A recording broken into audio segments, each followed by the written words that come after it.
When anxiety or panic attacks hit, everything in life suddenly feels like an uphill battle.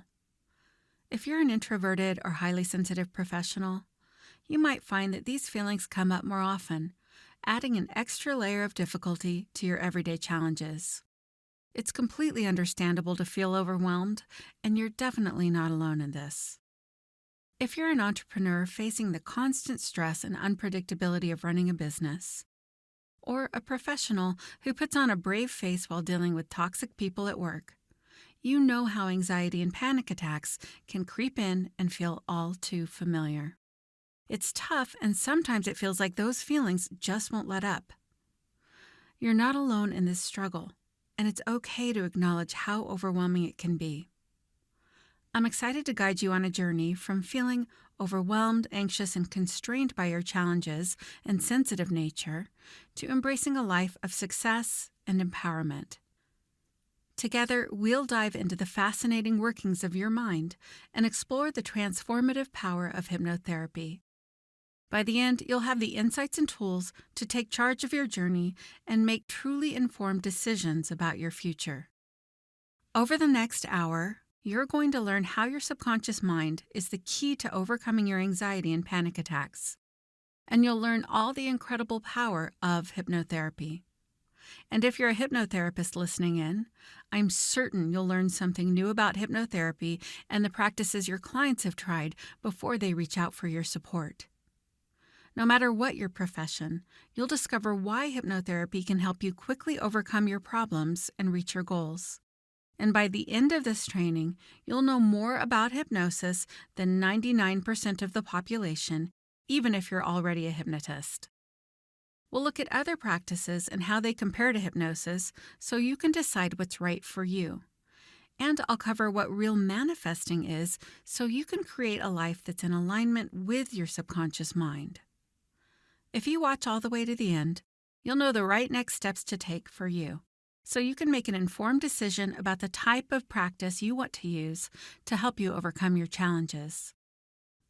And if you can't stay all the way to the end, feel free to head over to relaxedmindandbody.com to check out my Real Manifesting program and to grab your free hypnotic meditation audios that will help you feel more motivated and help you actualize your true voice. I'm going to answer all your questions about hypnosis and deep dive into how it can help you manage your gifts as a highly sensitive person and how it can help you professionally. As a highly sensitive person, I understand that you feel things very deeply, making you sensitive to negative energy, environments, and emotions. This can zap your energy resources, leaving little room for the things you love. Sometimes this can make you feel like there's something wrong with you, especially when other people don't seem to be affected by the same things. This can make it really hard to meet your needs. You may have heard your whole life that you're too sensitive. This judgment can easily seep into your self-perception, leading you to hide or suppress your true nature, numb your emotions, and try to fit in with those around you. But your authentic self resides in your subconscious mind, and hypnosis can help free you from those constraints, transforming both your life and career. You can leave anxiety and panic attacks behind and fulfill your life's purpose.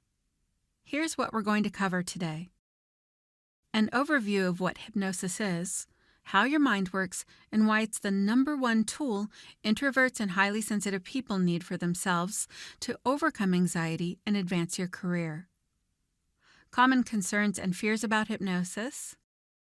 Manifesting in a grounded, real way. Various styles of hypnosis and how they're different. Why hypnosis works virtually.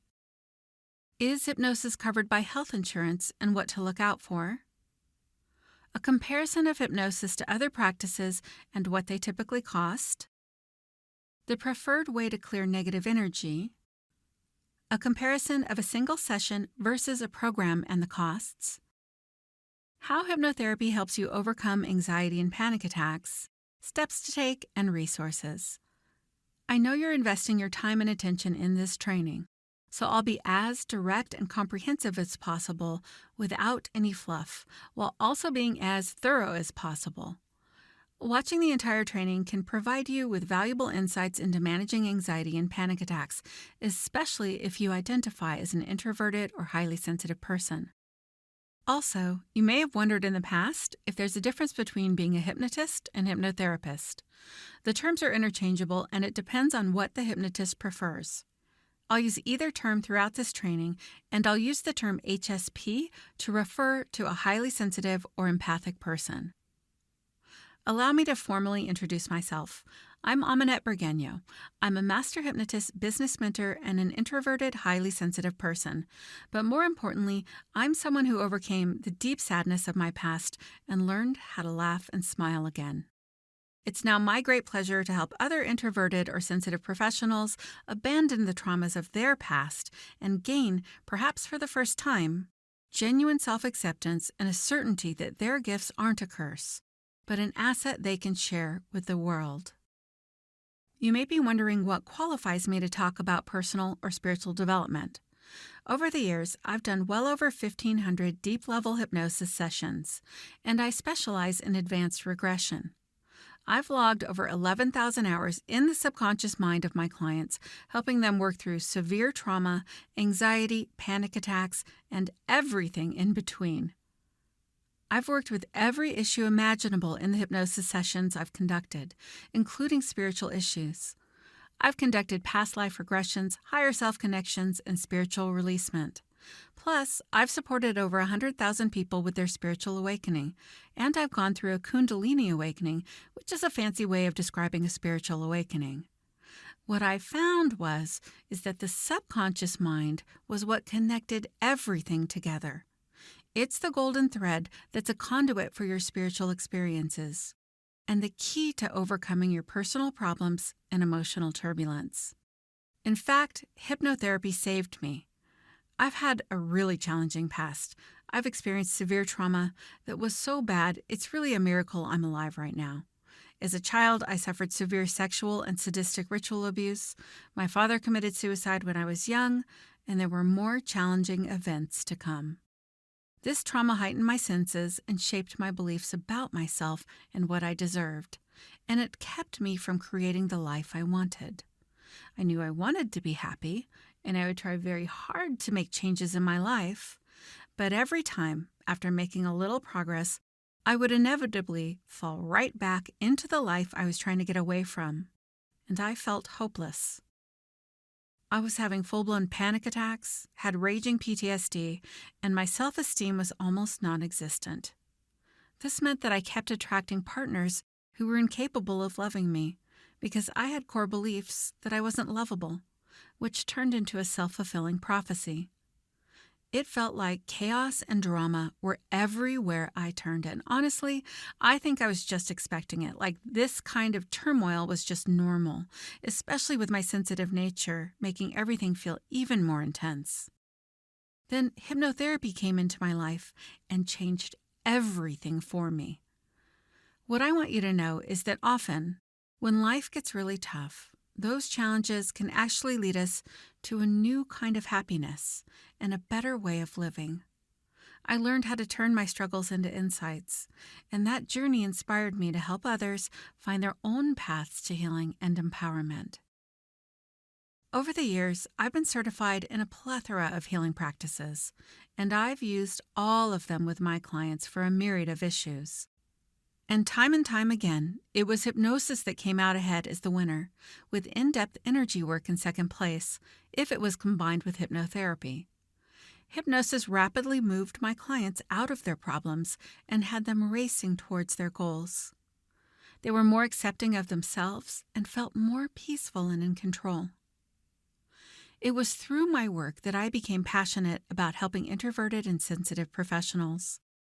Their struggles were heartfelt. They would have big dreams and aspirations, but they had a hard time gaining control of their anxiety. And they would tell me that it was hard for them to accept themselves because of their negative thoughts and feelings that would get away from them. Often, they would try to manifest their problems away and wound up depressed, deflated, and confused.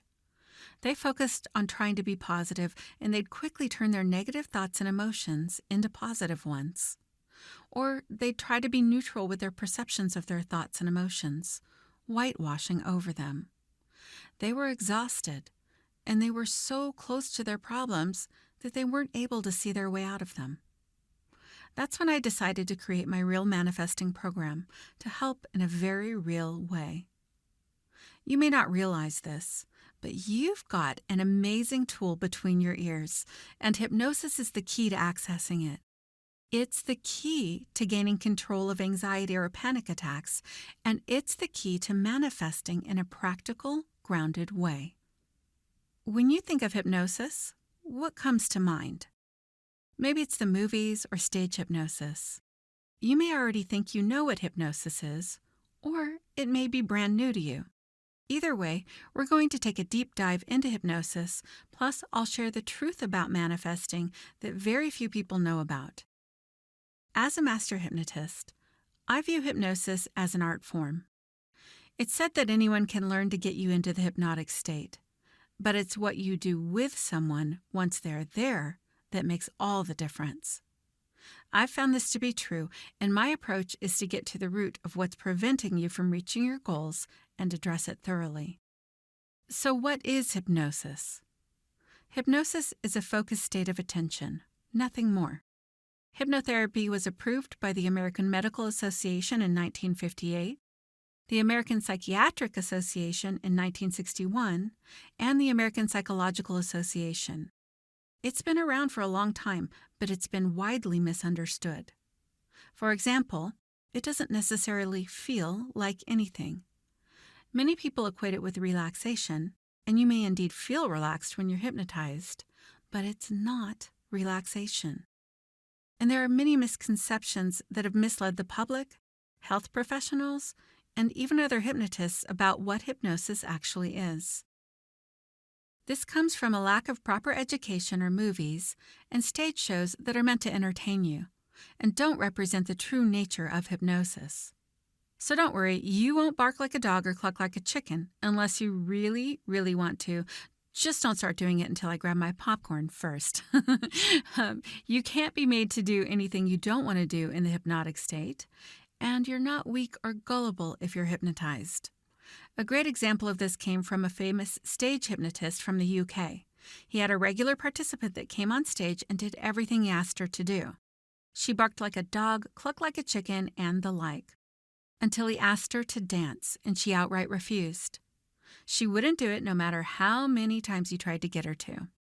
Perplexed, he carried on with his show and later asked her why she did everything else he asked her to do, and when he asked her to dance, she refused.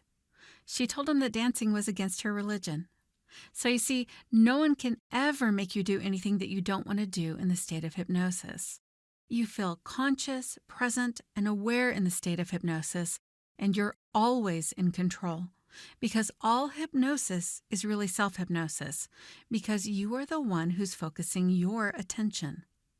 And you focus your attention naturally throughout your day.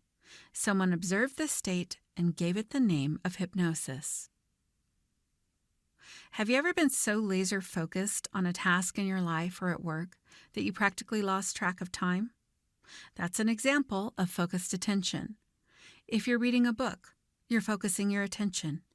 If you're watching a movie, you're focusing your attention. So you're naturally in the hypnotic state throughout your day as you focus your attention, which means you're already a pro at being hypnotized. And hypnosis isn't sleep. You won't get stuck in the hypnotic state, give away your secrets, or not remember what happened. It's not like you go away and then come back without any awareness of what happened. With the exception of a person who's naturally able to go very deep into the hypnotic state.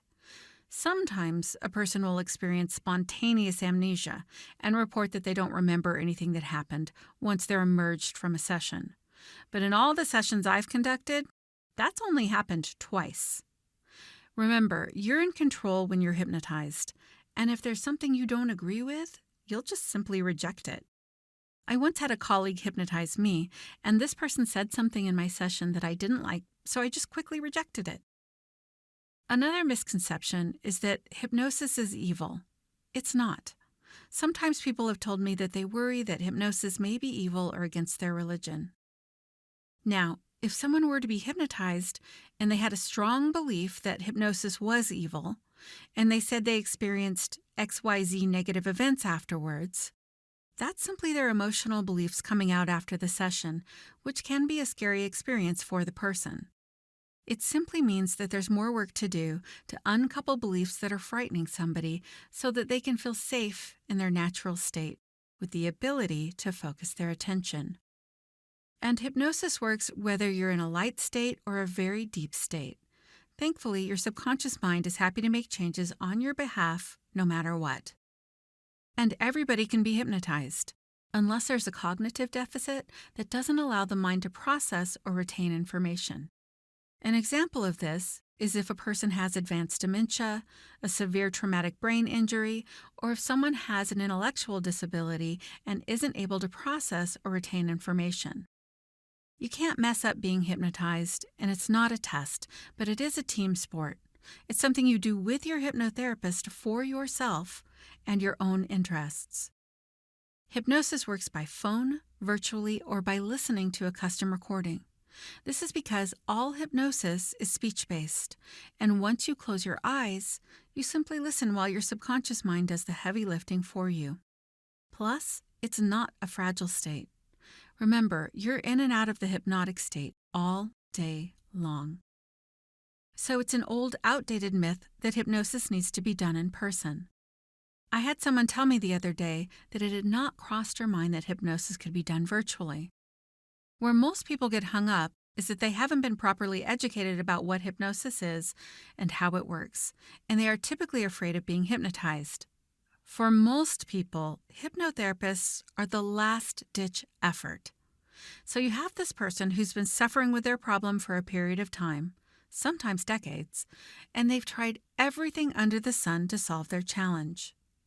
Often, their last hope is reaching out to a hypnotist for help, and they're ready to put on a foil hat and hope for the best.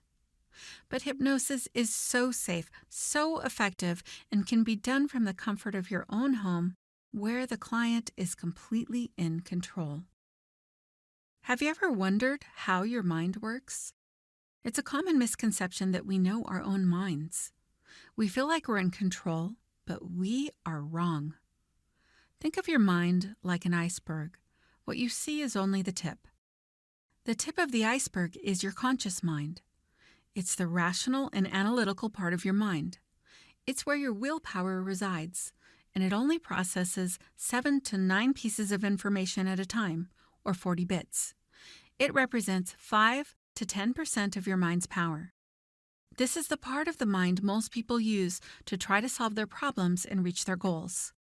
New Year's resolutions are the perfect example of using your conscious mind to reach a goal. But sadly, only about 7% keep them long-term, and everyone else abandons them entirely. The rest of the iceberg is your subconscious mind. It's the emotional, imaginative, literal, and associative part of your mind. It represents 90% to 95% of your mind's power. It processes 20 million bits of information per second.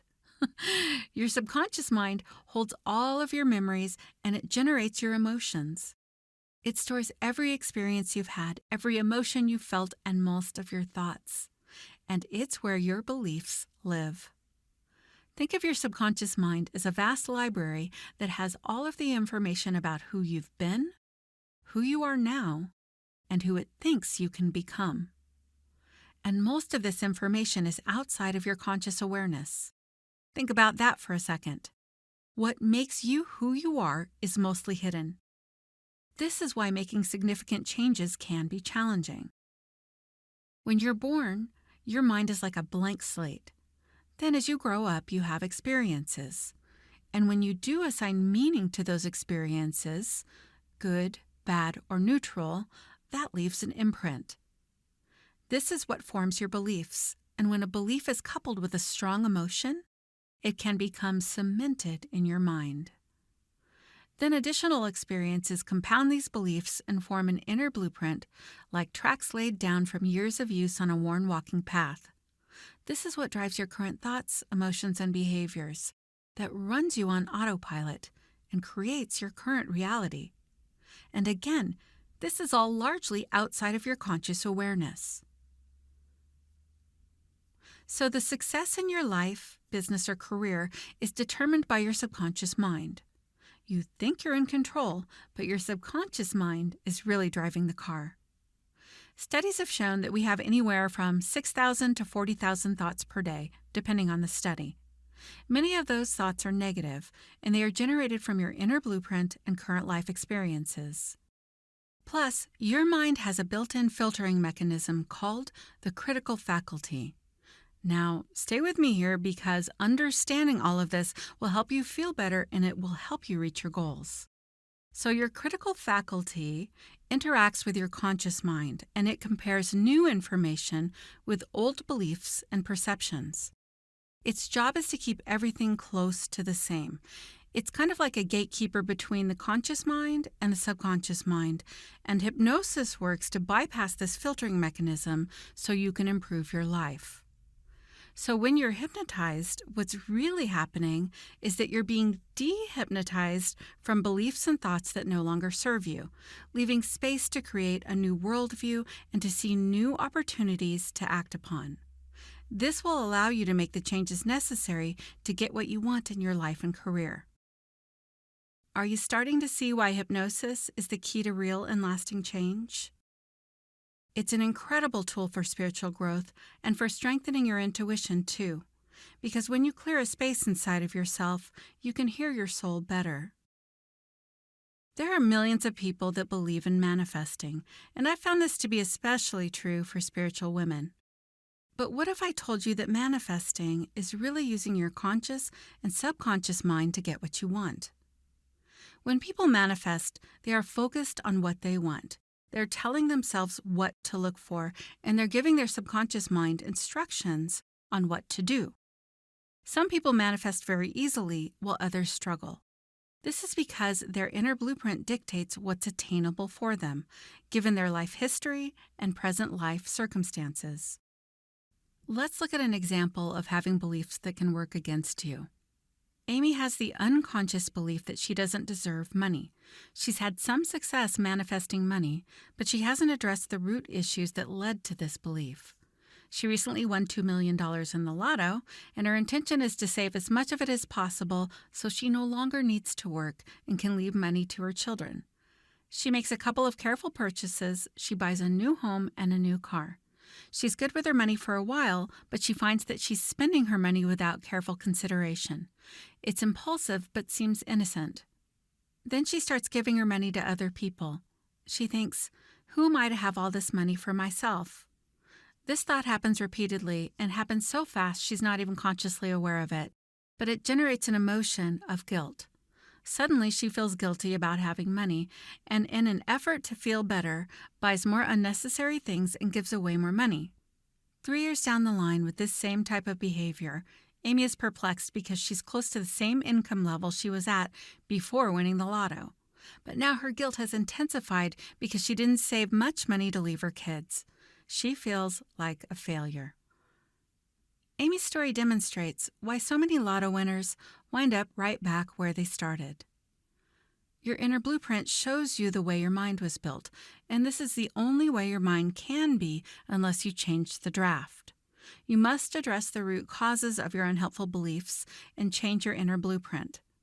When you build beliefs your subconscious mind believes are true and attainable, it's only then that you can build a new reality. Here's an insider manifesting tip. When you align your conscious desires with your true subconscious beliefs and desires, you're able to manifest much faster and much more consistently. That's what real manifesting is. It's taking strategic steps that are aligned with your true subconscious desires. Hypnosis is the key to your success. It makes your manifesting process so much more fulfilling, even if you're already good at it. Let's look at another example. Sarah is a highly sensitive, ambitious woman. She's smart, caring, and people like her. Over the years, she's learned to be normal and not display her HSP tendencies too much. She was successful and excelled at whatever she put her mind to. She rose quickly to the top of her class in college and was fast-tracking a promotion at work. She rarely said no, and she was the person everyone went to when they knew they needed something to get done and be done well. She was reliable and dependable, always. She would stay up late working on projects and wake up early to complete her normal morning routine. From the outside, it looked like she had life all figured out. She was successful, smart, energetic, reliable, and competent in any area of her life that she focused her attention towards. But she was miserable. In true HSP fashion, she doubted herself frequently, overanalyzed every move she was about to make, and she got freaked out if she said or did the wrong thing. She agonized over doing things the right way and would spend countless hours thinking about work. She was expending so much energy, and she was becoming exhausted. But there was something inside of her that forced her to do things well. It was this feeling of needing to take charge and get things done. And if she didn't, she felt anxious. She was aware of this, but she had never really taken note of why this familiar feeling was with her or where it was coming from. She was quickly growing resentful and felt unappreciated for all of the extra things she did, even though people thanked her for her efforts. And she started to notice a feeling of sadness within her. She would quickly distract herself through busy work when she noticed the sadness. But over time, it grew larger, and she was becoming depressed. She felt like an imposter. She was sure that if people really knew the things that she thought and felt, she would be exposed. And people would learn that she was not as put together as everyone thought she was. When I started working with Sarah, she had no idea where the anxiousness she felt was coming from. But soon, as Sarah began thinking about her past and remembering back to when she was a kid, she was able to uncover some deep patterns of behavior that affected her life today. She remembered that as a kid, she took care of her brothers and sisters because her mother was an alcoholic. All of the parenting was forced upon her to prevent her brothers and sisters from being taken away by Child Protective Services. As long as she kept them fed, did the laundry and the housework, made sure their homework was done and got them to school, everything would be all right and they could stay together as a family. So she stayed up late making sure all the household tasks got done, and that her mother got into bed safely as she often passed out on the couch. To make ends meet, Sarah found a part-time job to help pay the bills. As a 14-year-old girl, she had taken on all the responsibilities of being a grown-up. She never really got to experience her childhood due to her mother's alcoholism, and she repressed this deep sadness inside of her in order to continue doing the things she needed to do to keep the family together. This is why Sarah struggled in her current life. She had carried the pattern of being overly responsible as a child into being overly responsible in her job as an adult. She also carried over the pressure of making sure that things worked out and a deep fear of what would happen if they didn't. Under this fear was a deep sadness that was running her on autopilot. When I met Sarah, her current life made her feel anxious and afraid, but she was even more frightened to consider examining how she felt as a child. I knew that until Sarah acknowledged what she had been through as a child and honored the little girl that got a raw deal, it was likely that her pattern of feelings and behavior, what we call her inner blueprint, would have continued to cause her emotional pain. I'm happy to say that Sarah found the bravery to examine and work through the emotional wounds of her childhood. Because she's done the work, she no longer feels compelled to wear the perfect mask. She no longer feels driven to perform at a superhuman level and be overly nice or responsible. She is free to be her true self and has stopped walking on eggshells all the time, especially about being highly sensitive. Sarah is finally able to relax and enjoy her life. Because of this, her real desires bubbled up to the surface, and she was able to start her own online business and do the work she's always dreamed of doing. She's embraced her gifts and shares her light with others in a meaningful way. Sarah's story is indicative of the freedom and liberation that you too can obtain. This is why it's helpful for you to take a look at how your past has shaped who you are. So now that you know what hypnosis is and how your mind operates, let's bring it all together. You have this beautiful mind, but you also have a body and nervous system too. It's all connected. Your subconscious mind plays a massive role in how your body reacts to stimuli. In addition to being highly sensitive, your nervous system is likely overly responsive because it developed in accordance to your past experiences, strong emotions, and traumas that reflects your inner blueprint. And you may be wondering what to do about it. When you release your subconscious baggage, not only do the things that have held you back for years greatly improve or just go away, your nervous system also settles down and responds accordingly. Your subconscious mind is your feeling mind. And where do you feel your feelings? In your body, of course. So it's as if your subconscious mind lives in your body. Any practitioner that specializes in working with the physical body will tell you that the issues are in your tissues. And while this is correct, your mind can make your body a much more difficult place to live in. Here's something to think about.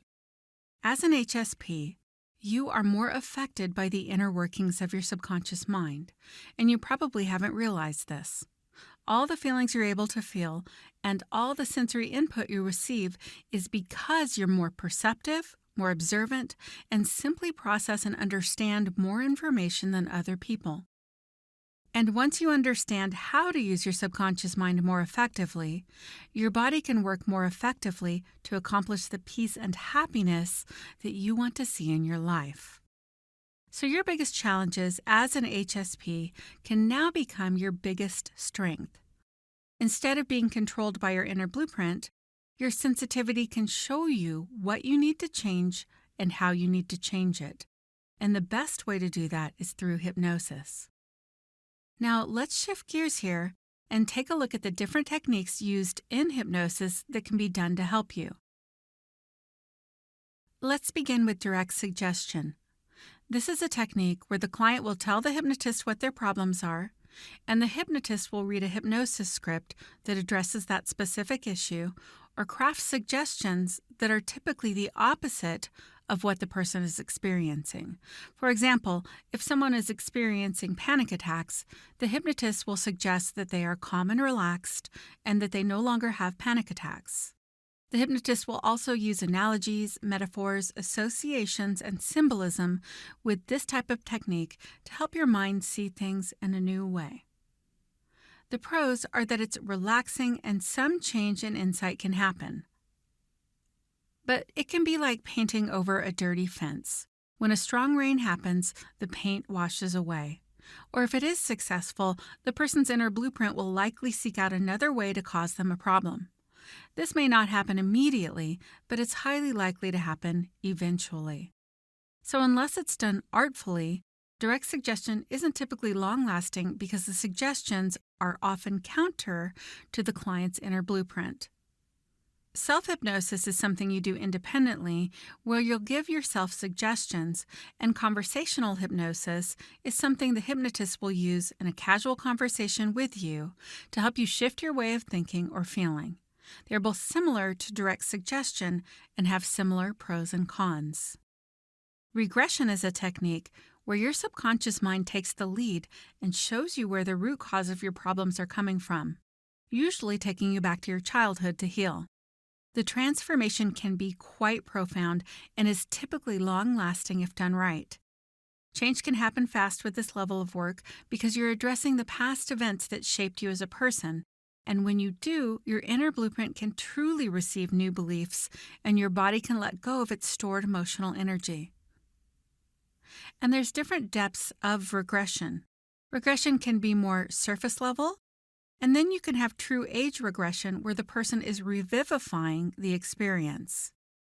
The cons is that it's not necessarily a fun process to go through, but it's highly valuable. With regression, you're typically facing your deepest, darkest, most fearful, and most uncomfortable memories. And these memories are connected to your most intense emotions. Plus, you may have protective mechanisms in place to shield yourself from this information until you're ready to face it. So even if you're working with a competent hypnotist, they may only be able to take you so far with this type of work. That is, unless they try to break the door down in the session, meaning they aggressively guide you to a time in your past that you aren't ready to re-experience yet. This can leave you feeling unsettled and insecure, like you're trying to put the toothpaste back into the tube. Or the hypnotist uses very surface-level regression techniques. These are feel-good techniques that don't go deep enough into the issues, and the results are typically short-lived, just like the fence we painted over. If the hypnotist you're working with doesn't have the appropriate training and experience, the regression can be ineffective or even do more damage to the person that's already experienced a lot of trauma or hardship. They may also inadvertently lead the client, meaning they act on assumptions, which can confuse the client and the hypnotist alike. This can cause a skewed memory or a missed opportunity. An example of this is if the hypnotist assumes all the person's problems stem from being unlovable or being unworthy. They're inadvertently allowing their bias to lead the session. And if the hypnotist isn't using advanced techniques, it can take longer, frustrate the client, or not be as effective. The good news is there are more advanced regression techniques to work with your past, and with the right hypnotist, you can have the optimal results you're looking for. Now let's look at spiritual hypnosis. This technique can help you access another part of yourself that many people say feels like your soul. It can help you overcome challenges or trauma from what appears to be past lifetimes. You may not be too sure about this past life thing. You can look at it like your subconscious mind is using them as symbolism to help you understand difficult memories and issues. You can think of it as a protective mechanism that your subconscious mind employs when facing your emotions is just too much to handle. Either way, spiritual regressions can help you see things in a new light. They can renew your sense of purpose and help you embrace your gifts. The challenge with spiritual hypnosis is you can focus so much on your spiritual journey that you bypass your human experience. This can work against you, compound your problems, and limit your personal growth. That's because the fastest path to spiritual growth is to focus on mastering being human. Another con is that spiritual hypnosis doesn't typically solve your problems long term. Frequently, I would conduct a spiritual hypnosis session for my clients, and although they were happy with their sessions, sometime later they would often still have the problem they wanted help with. So where regular regression was excellent for solving real-life problems, spiritual regression often only prolonged their problem, because even though their experiences were incredible, they were distracted from the need to solve their problem in the ordinary world. Another question I hear frequently is hypnosis covered by my health insurance? Unfortunately, hypnosis isn't typically covered by health insurance. Sometimes my clients were able to use their HSA account, but they typically pay privately. Even if it was covered, it's likely that the person performing the hypnosis session doesn't have adequate experience. For example, therapists excel at working at the level of the conscious mind. They can help you identify your emotional triggers and unhelpful patterns in yourself and your relationships.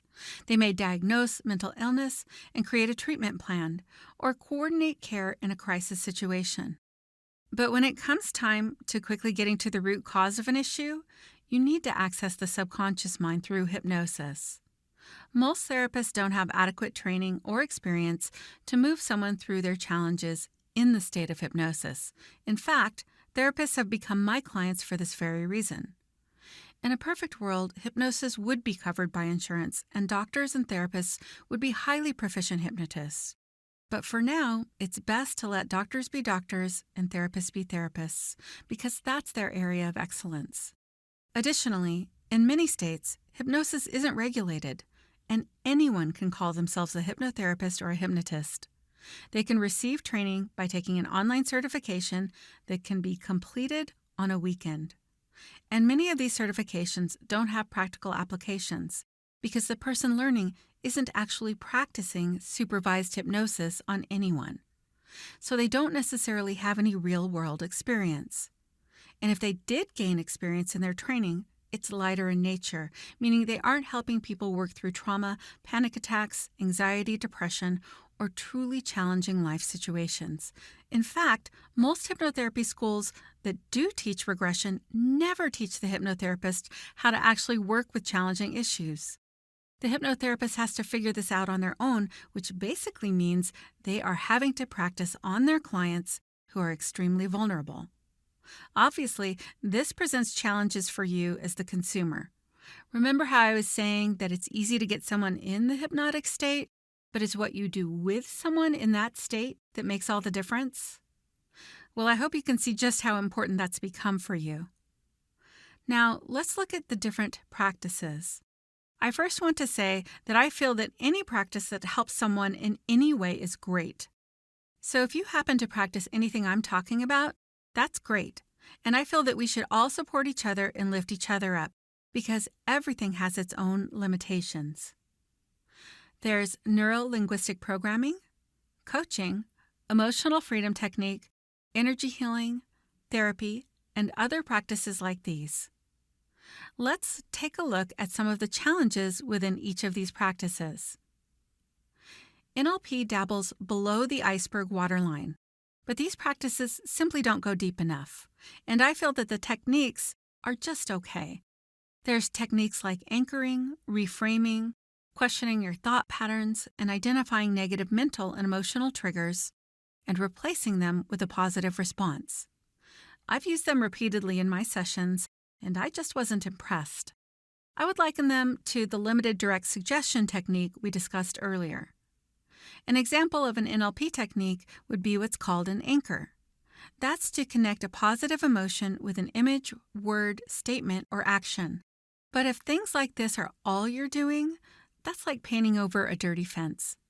The challenge is that there's a lot of missed opportunities for more in-depth work and longer-lasting, genuine change. Moving on to coaching. This can be any type of coach, from a life coach, manifestation coach, mindset coach, empowerment coach, happiness coach, success coach, motivational coach, business coach, or insert your title here, coach. There are good coaches, but there are also so many coaches that use a break-the-door-down style of coaching, and it's really prevalent in the coaching industry.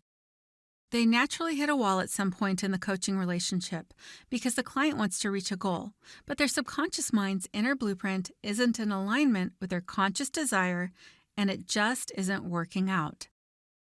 To compensate for this, the coach tends to blame or shame the clients for their lack of success, drive, or even their vibrational state, as in the case of manifestation coaching. These coaches focus on a more aggressive approach of eliminating excuses, breaking through limitations, or attracting what you want. You may hear them use phrases like, "You're being resistive," or "You're not being fully responsible for the results you want to create," or "You're making excuses," or "You aren't vibrating high enough," or "Get rid of your head trash," or "You just aren't ready," or "You're playing small." This works for some people, but the results are usually short-lived. Often, clients attain the result, but it doesn't bring them genuine happiness because it's not what they really want deep down. For many people, being shamed simply makes them feel bad about themselves and doesn't help. This approach can lead the client to a lack of self-compassion, and they can push themselves too hard to achieve the result the coach wants, just to win their approval or get them off their back. And of course, this type of gym coaching can be quite subtle too, done under the guise of being loving and kind. But at its core is judgment, blame, and shame. There's a missed opportunity for real growth. For example, if someone was making excuses, there's a reason they made that excuse. It's a coping mechanism on some level. Making excuses may have served them well in different circumstances, even if now it's getting in the way of progress. When you identify the subconscious cause of an excuse, you can quickly pivot and move in the direction you want. But without knowing why someone would make an excuse and shaming them for it, it's more like the coach has now become the junior high bully, even if they're being nice when they're saying it. Now let's turn our attention to EFT. It's similar to direct suggestion in that you're trying to overwrite the client's ingrained beliefs with suggestions that the subconscious is likely to reject. The statements are focused on self-acceptance and love in relation to the problem you're experiencing. On its surface, this seems fine, but many people have an inner blueprint that is in direct opposition to genuine self-acceptance, so the subconscious mind rejects it. It may seem fine that the practitioner suggests that you love yourself, but your subconscious mind has its own definition of love. Until you know what that is, you should stay away from it because it's like walking a tightrope. This is because on a conscious level, you may have defined love for yourself. But if you've experienced any kind of trauma, and most people have, your subconscious mind likely has a different definition stemming from your past and your inner child's perceptions. This prefabricated definition of love can carry with it small dysfunctions that affect how you treat yourself. I do think there's some benefit to EFT tapping because it helps you focus inward, which can help you have more awareness about what you're thinking and feeling. Although people certainly have been helped by it, for the reasons I mentioned, it's my opinion that EFT has fewer benefits than other practices. With energy healing, the energy of the problem can be addressed, but the client misses out on the opportunity to learn how to help themselves, and it doesn't access the subconscious mind. Many HSPs worry about being affected by or absorbing negative energy, so they turn to energy healing techniques to help with this. What I've found is that when you clear unhelpful subconscious beliefs through hypnosis, negative energy naturally dissipates. With NLP, coaching, EFT, energy healing, and therapy, you're stuck at the mindset level. As a result of all these challenges, the client has to keep going back over and over again for support. That's fine if you like having support, but most of my clients have used these practices and are frustrated by the time they reach out to work with a hypnotist. Many of them have told me that they have been in therapy for years, sometimes up to 30 years, and the therapist and the client have hit a brick wall. It's no one's fault. It's just a natural limitation they run up against because their subconscious mind isn't being accessed effectively. That's why it can be beneficial to add hypnotherapy as an additional support to therapy, especially if you already benefit from traditional therapy. EMDR, which stands for eye movement, desensitization, and reprocessing, is more effective than most, but still shallow. With EMDR and other therapies like it, you're focusing your attention. Remember what the definition of hypnosis is? It's a state of focused attention. It's my opinion that therapies used today put a spin on how the attention is focused. It seems like it's something fancy happening in your brain, but its foundation is still focusing your attention. Bruce Eimer, who is a psychologist, holds a PhD in educational psychology, and is also a hypnotherapist, stated in his book, The Art of Hypnotic Regression Therapy, and I quote, "Francine Shapiro developed her own brand of waking hypnosis." For those of you that may not know, Francine Shapiro is the creator of EMDR. I feel that line of thought crosses over to other practices like brain spotting. I'm not a licensed therapist, but I agree with Bruce Eimer that practices like EMDR are waking hypnosis, and in my opinion, the two practices overlap significantly in method. These types of practices are beginning to access the subconscious mind and feelings, and they are doing it in a systemized way to protect the patients. They are helping their patients begin to release emotions or desensitize themselves from the things that are bothering them. But at the end of the day, no matter what the therapy is, your brain works how it works, meaning you have a conscious mind and a world beyond it that holds your deepest, ingrained beliefs and behaviors. It's just the way it works. With hypnosis, we can go much deeper, even though these practices are a step in the right direction. Psychiatric treatment is an important step to take because you're addressing any physical problems that may be causing you mental and emotional unrest. There's also a very good treatment called transcranial magnetic stimulation that has major benefits in my experience. It's been approved by the FDA for major depressive disorder and obsessive-compulsive disorder, and it helps with other issues as well. And as a side note, if you happen to be on medications to help you, that's okay too. Many people beat themselves up for taking medication, but they can be useful and can help you get through challenging times in your life. What do other practices cost? NLP, life coaching, EFT, energy healing, these range from $100 to $400 per session. What do other practices cost when they are in program format? They range from under $1,000 to $25,000 or more, and they will typically have payment plans to accommodate different budget needs. Now, you may be thinking that it's expensive for a program, but let's look at the therapy model for guidance. Therapy often requires a long-term commitment, and most people find themselves in it for at least a year. In just 1 year, you might be looking at costs ranging from $2,600 to $10,400, depending on your copay and how you're paying for it. If you stick with it for 2 or 3 years, these costs can climb to anywhere between $5,200 and $31,200 or more.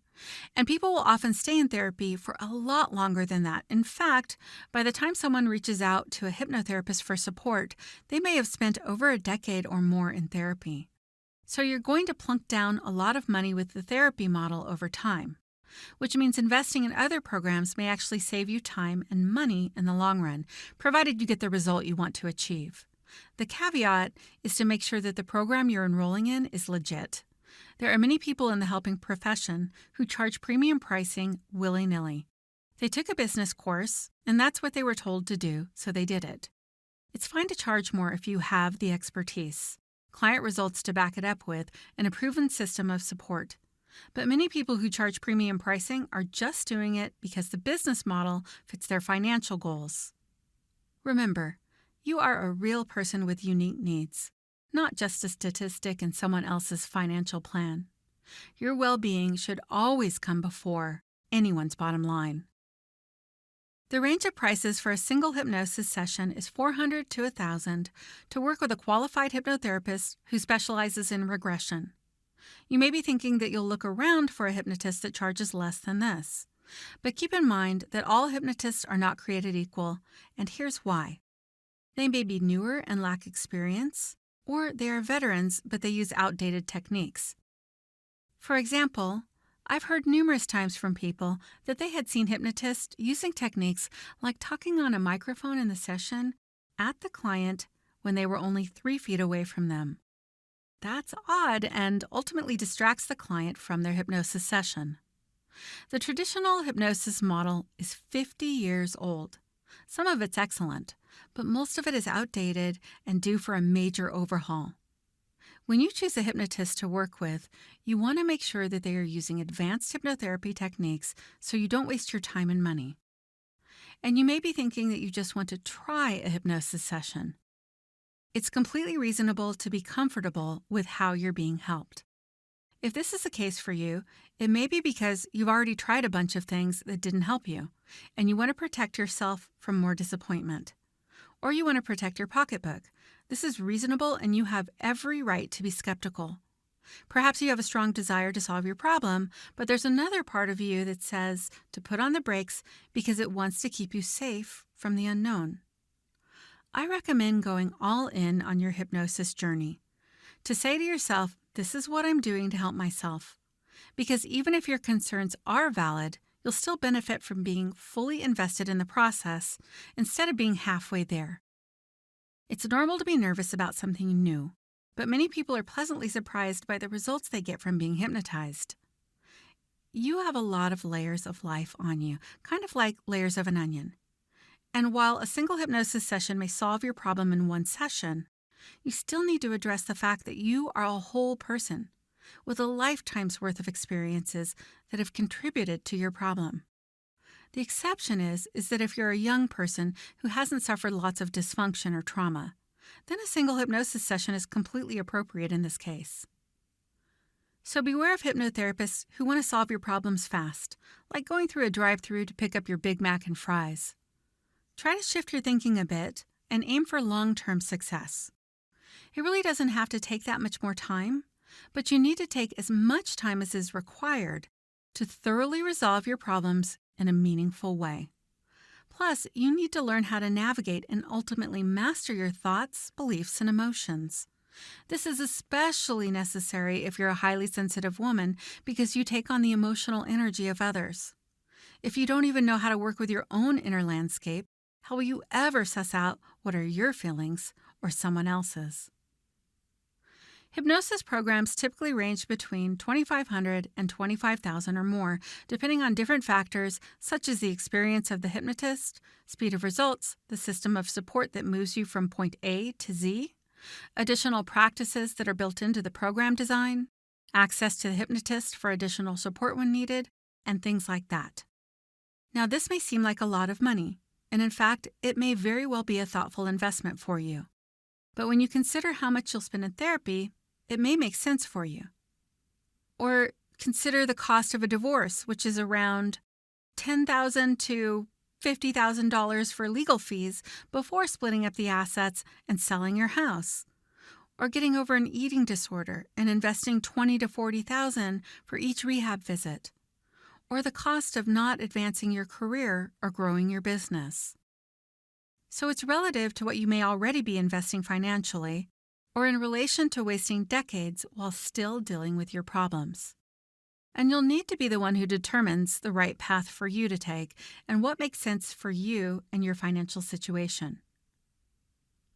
Let's see what the best approach is for you: individual sessions or a program of support. Let's compare hypnosis to needing a car. Everyone needs a car because it helps you get where you want to go. Let's look at the used car versus the new car. Now, we know that everyone needs a car.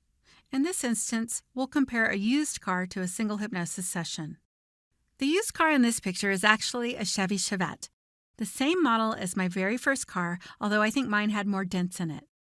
When I got a ride to this guy's house who was selling it, he led me to a garage and opened the door. That garage probably hadn't seen the light of day in a long, long time. But there was this little orange car looking back at me.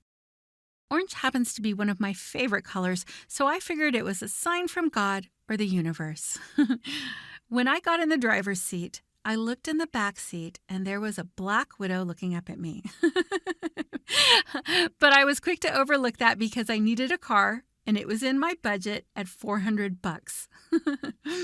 We gave it a start and black plumes of exhaust began to fill the garage. It was terrible, and I think I'm responsible for some really bad greenhouse gas emissions because I bought it on the spot. I was so happy and proud that I had my first car. I drove it for about 3 months before it conked out on me. It was a stick shift and kept getting stuck between second and third gear. The transmission finally went out when I was driving late one night on a fairly deserted mountain road. I was stuck on the side of the road for hours, but that car got me where I needed to go for 3 months, and I was still really grateful for it. Let's look at the new car. In this instance, we'll compare a new car to a hypnosis program. When done well, hypnosis programs can help you learn how to help yourself while addressing the root causes of your issues. That's because the hypnotist has created a system of support from all the work they've done with their clients over the years, and they pass that system along to you in the form of a program. This typically consists of training, hypnosis, and additional support. It's designed to give you sustainable and long-lasting support while addressing your challenges and desires. It's like a Toyota that you know you're going to easily get 150,000 to 200,000 miles on. They are at a higher financial investment, but again, what are we comparing the price to? Let's look at the therapy model again. By the time a person reaches out to a hypnotist, they've been in therapy for a while, and that has cost them a considerable amount of money. So in many ways, a hypnosis program will save them money because issues typically get worked out quickly, especially in a program. And programs are the gift that keeps on giving because you'll learn how to help yourself more fully. So when life smacks you in the face, you'll know exactly what to do to pick yourself up and move forward. What's right for you? We've already established that everyone needs a car, and that a car in this instance represents the help that you'll receive through hypnosis. Everyone's life and financial situation are different, so let's look at what may be best for you. The used car model is right for you if things are really tight financially and you're having trouble paying your bills, putting food on the table, buying the necessities of life, or things like that. You may be putting normal expenses on a credit card just to take care of your ordinary, everyday needs. You may have a disability or are dealing with a severe illness that limits your income. Or you don't make that much money from your job or career. or you're retired and are on a fixed income without access to additional funds. If this is the case, the used car model makes sense because you just need a car. You need to get some help, and it's likely that you'll have to save up for a while just to make it happen. The exception to this is if your current challenge is preventing you from making a lot more money. And if you solved it, then everything would open up to you financially. An example of this was a client I worked with who invested in one of my programs to pass a test. She had taken the test 4 times and failed, and if she didn't pass on the 5th try, she wouldn't be able to take the test again for so many years. Her budget was tight, but if she passed, she would have an $80,000 a year job waiting for her. With my help, she passed, so in that instance, the investment made complete sense, even though she was struggling financially at that time. The new car model is right for you if you have some wiggle room in your finances.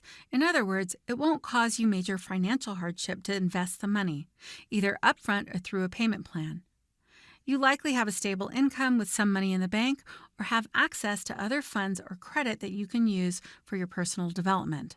Basically, you're looking for a holistic approach to your problem and you want the best chance possible to overcome your problems and create the life you really want.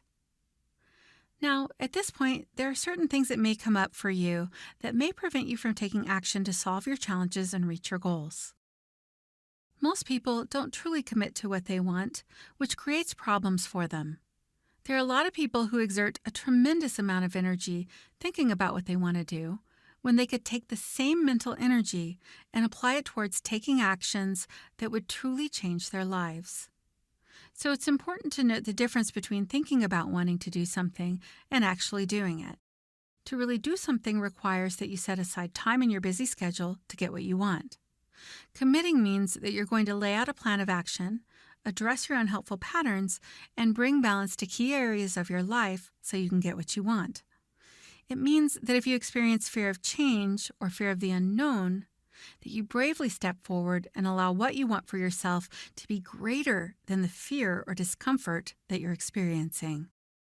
True commitment means that you take responsibility for your life, even if what's happened to you now or in your past was not your fault.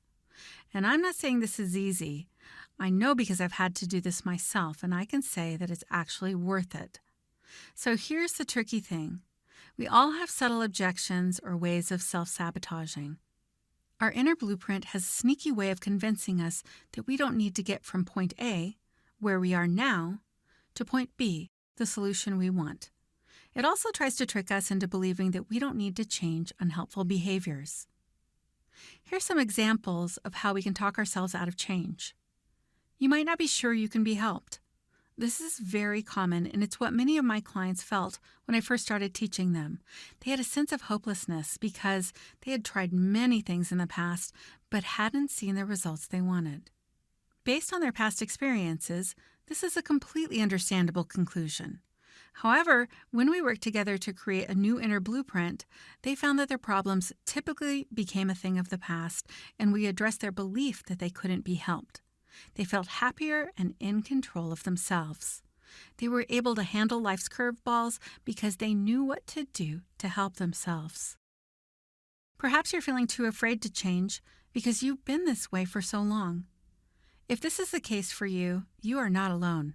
When you've felt a certain way for such a long time, it can feel scary to think about how you might feel without that familiar way of thinking, feeling, or behaving. But let me assure you that there are other ways to feel that have nothing to do with your negative feelings. When you create a new inner blueprint, you begin to feel differently and think differently about yourself and your life. You find a new normal with new thoughts and feelings that will help you begin your life anew. Or maybe you're wondering if you can get away with not doing anything at all, perhaps kidding yourself that things are really just fine the way they are now. If that was the case, you wouldn't be listening to me right now, which means there's a part of you that wants something to be different. Fooling yourself into believing that maybe things are okay the way they are is just a sign that your inner blueprint is keeping you locked into its current plans. Your subconscious mind wants to keep you safe, and its job is to fulfill the beliefs you've formed from childhood on up, even when those beliefs are harmful to you or stopping you from reaching your goals. In order to maintain itself, Your subconscious mind may justify the position you're in because it makes it feel less hurtful in the moment. This will keep you right where you are. And the last thing that may be preventing you from taking action is due to true financial hardship, or because you're dealing with a very challenging situation like a life-threatening or severe chronic illness. In these types of situations, just focus on putting one foot out in front of the other. Create a support system of people or institutions that make you feel good, and utilize free resources whenever you can to help yourself. Aside from true financial hardship, disability, illness, or something else that's quite serious, you may want to ask yourself why you aren't getting help. As a highly sensitive woman, you may have felt different all your life. You may not even feel like you deserve help. That's an unhelpful belief that can be overcome. I'm here to tell you that it's okay to receive help, because half-heartedly believing that things are okay the way they are right now is simply a sign that you need to do something now to change. There is a price to allowing things to remain the same. Are you willing to pay that price and continue to live this way? What if you had a life with more joy, self-acceptance, confidence, and energy? It's possible for you to feel lighter and more self-assured, and you can have it all without having your emotions consume you, running you on autopilot, or seeing yourself as too sensitive or your empathic abilities as a problem. Without feeling overwhelmed and wanting to withdraw from people or life. Never feeling like you're enough. Without trying to be positive all the time with endless affirmations, meditating for hours, manifesting like a monk, trying to keep your vibration high, self-help books are bouncing around within the wellness industry. That's why I went on to create a comprehensive system of support. It's why I created my Real Manifesting Hypnosis program. It offers you the greatest chance of addressing your problems and getting on with your life in a sustainable way. If you're interested in learning more, you can head over to relaxedmindandbody.com and find more information about the program and how it can help you overcome your challenges and reach your goals. By the way, there's some free hypnotic meditations on my site as well. And if you have any questions, feel free to reach out by chat. Now, if it hasn't become clear to you, the way you overcome anxiety and panic attacks is by accessing your subconscious mind through hypnotherapy and learning to work with your thoughts, beliefs, and emotions. In fact, you can start right now by becoming more aware about what you were thinking just before you started feeling anxious or having a panic attack. This is what will set you free in a meaningful way and will help you with your career and business. Here are some options for your next steps. Decide on what's right for you given your current situation. Will you go the used car route or the new car route? Because we all need transportation. We need to have a car that will take us where we want to go. To refresh your memory, here's what you've learned today to help you get started with regaining your happiness. An overview of what hypnosis is, how your mind works, and why it's the #1 tool HSPs need. Common concerns and fears about hypnosis. The secret to real manifesting. Various styles of hypnosis and how they're different. Why hypnosis works virtually. Is hypnosis covered by health insurance and what to look out for? A comparison of hypnosis to other practices and what they typically cost. The preferred way to clear negative energy. A comparison of a single session versus a program and the costs. How to overcome anxiety and panic attacks. Steps to take and resources. It's been a pleasure connecting with you today, and I want to leave you with this message. That you can be happier, your life can be better, and that your true and better self is ready to emerge.